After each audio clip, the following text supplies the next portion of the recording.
Should you get the recently released 2021 edition of the GMAT Official Guide? That's the question we are going to explore in this video. I hope you're excited. I know you're going to find it helpful. Hi, I'm Brett Etheridge, founder of Diagnostic Prep, and like I said, we're going to break it down according to these 4 major decision points for you. But before we dive in, I do want to say this generally. If you don't currently have any edition of the GMAT Official Guide, I do highly recommend it and think it is a valuable resource to have as you are preparing for the GMAT, because it is literally the only book on the market with questions straight from the makers of the GMAT exam itself. Now, I think about my own course, for example. In addition to my instructional videos, I provide my students with my own worksheets, right? Questions representative of the current GMAT that will help them apply what they're learning in the videos, and so incredibly helpful. I have video solutions. They're great. But I also recommend that my students do some questions from the GMAT Official Guide because, again, it can never hurt to do practice questions straight from the makers of the GMAT. So the question is it worth investing in the new 2021 version? Maybe you already have the 2020 guide. Do you need to upgrade? Maybe you have an earlier version. Like, what should you get? And by the end of this video, hopefully you'll have a better sense of that. So let's go ahead and break it down. The first kind of criteria to look at, or the first thing to look at, would be the number of questions in each book. And yes, the new book is heavier and weightier because they have added questions, right? And so, hey, more is always better, right? If there are 907 questions in the 2020 guide, why not get 998 questions in the 2021 guide, right? So they have added 92 new questions. Now you might be thinking, wait a second, that's only 91 different. They got rid of one critical reasoning question. So literally every question in the 2020 guide is also in the 2021 guide, minus that one critical reasoning question. Don't know what they didn't like about it, but it's not in there. But every other question is also in the 2021 guide plus 92 new questions, right? So, hey, why not do more questions? Now, let me say this. I'm talking about the major quantitative and verbal questions, the 5 major question categories. In addition to those numbers you see, there are also the integrated reasoning questions, 50 integrated reasoning questions that you get online only, right? So you will access the online question bank to do your integrated reasoning practice. And then I'm going to say something about the diagnostic test. But that's how many actual questions in the book itself there are. So there you go. I do want to, before I go on a little bit further, because I think this is important, I do want to talk about sort of the nature of some of those new questions. We're always looking for patterns, right? Is the GMAT putting an emphasis somewhere slightly different? Like, what's the nature of the current GMAT? And I will say you can't read too much into the new questions that they have added. It doesn't necessarily mean that there's more of an emphasis on those types of questions. And yet if they bothered to add them, they think that they would be helpful for you when you're preparing for the GMAT, right? So we do want to grab some lessons from them. And I have just completed recording video solutions for every single one of those new questions, right? My courses, the Gold and Platinum packages, include detailed video answer explanations to every single question in the GMAT official guides. And so I already had all the ones for 2020, and I have just finished recording the 92 new questions in the 2021 guide. And I found some interesting patterns, and I want to share those with you here before we move on. I'm going to break them down kind of by the 5 major categories, right? Problem solving, data sufficiency, critical reasoning, reading comp, and sentence correction.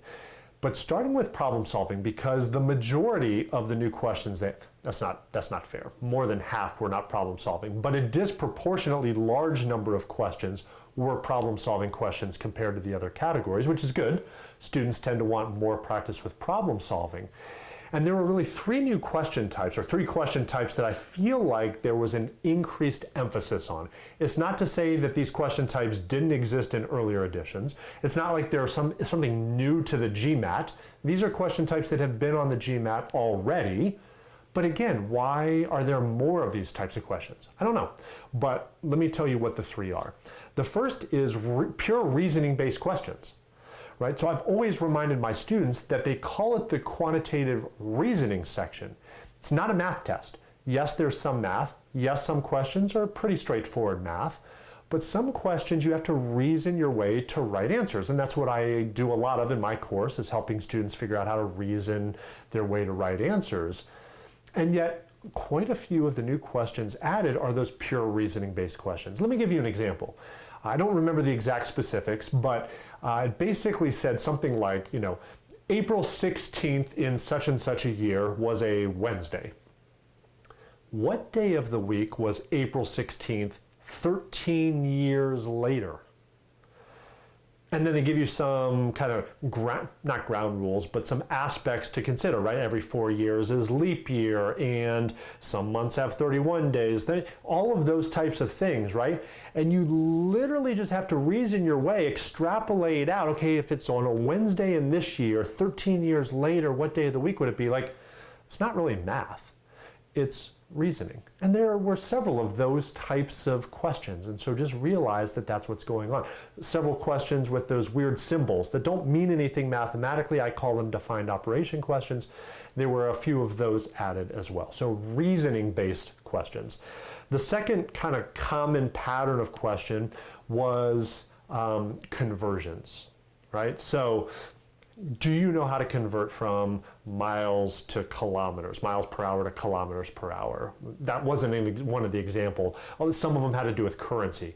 Could you do an exchange rate from Swiss francs to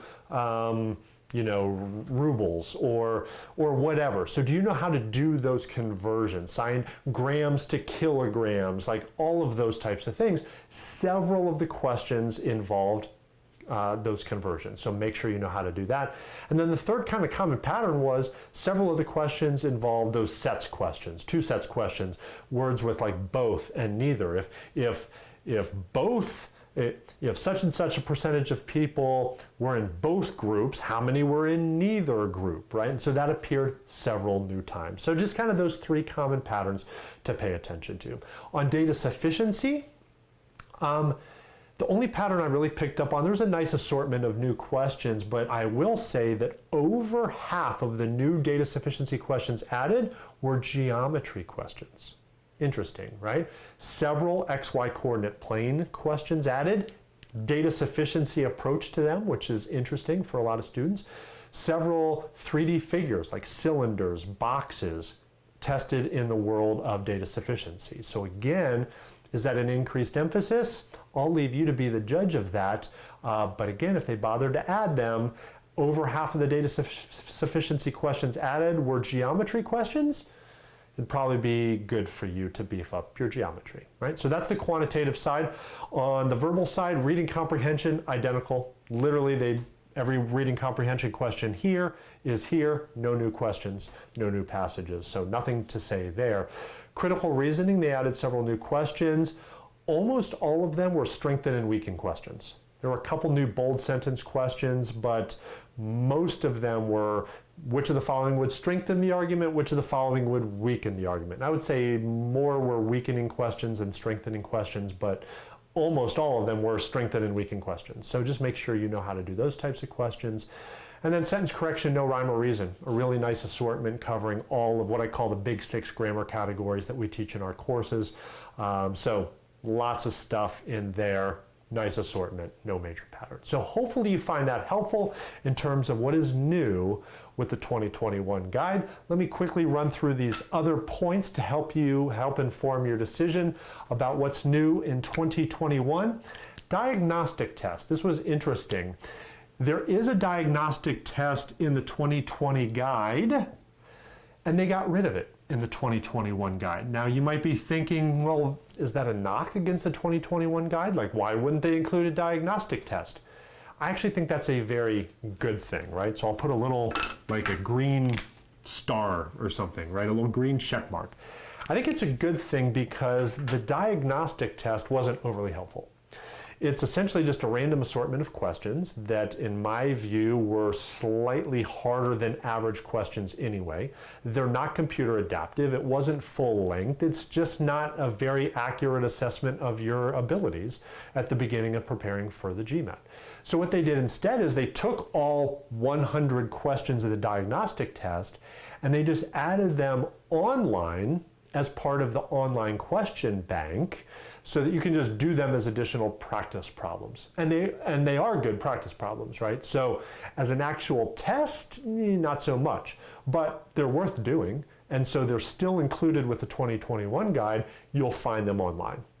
So that's that with the diagnostic test. Online flashcards didn't exist in the 2020 guide. That's one of the new things in the 2021 guide. Now you might be thinking, oh, well, that's a good thing. I actually think it's not a good thing, right? So I'm going to go back to this. So it's like this X, right? It's not included here. I think that's a good thing. It is included here, not really a selling point. I logged in and tried to figure out how to even use these online flashcards. Wasn't intuitive, wasn't overly helpful. In theory, you're supposed to be able to like highlight things in the book itself and make flashcards, so maybe you could try to learn some formulas, and maybe it'd be good if you can figure it out. Better luck to you than I had. So if you want flashcards, I would say just make your own, right? But I always teach my students not to memorize a whole lot of formulas. Try to figure out how to answer questions without just pure formula memorization. But if you want to remember some things, okay, maybe you can figure it out, but I don't think that's an overly great selling point just in terms of the functionality and usability of it, in my view. Maybe you'll have better experience with it. And then finally, the price.